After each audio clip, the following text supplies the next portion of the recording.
Ever feel like buying index funds is the financial version of ordering the sampler platter? Safer, sure. But what if you're wondering whether you're missing out on the star dish? Charles Payne, host of Making Money on Fox Business and CEO of Wall Street Strategies, shares his perspective on stocks versus index funds and why he thinks some investors may benefit from exploring both. Point 1. Index funds versus your best picks. Payne compares index funds to a pickup game of basketball. The captains pick the best players first, but eventually someone's stuck with the kid who's only there for the orange slices.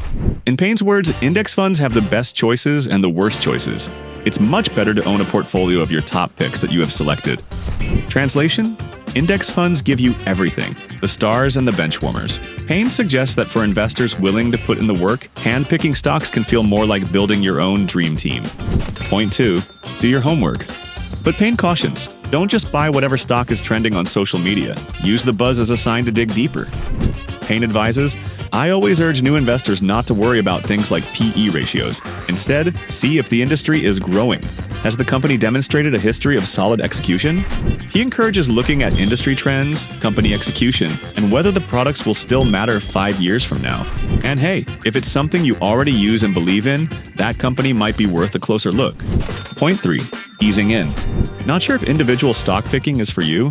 Payne says it's fine to start with index funds in a sector you like and learn from there.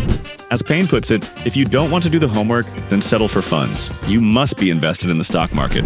In short, no research, no stock picking. But if you're curious and willing to learn, he believes there's opportunity to grow your knowledge and possibly your returns. So yeah, index funds are like the sampler platter. Safer, filling, no surprises.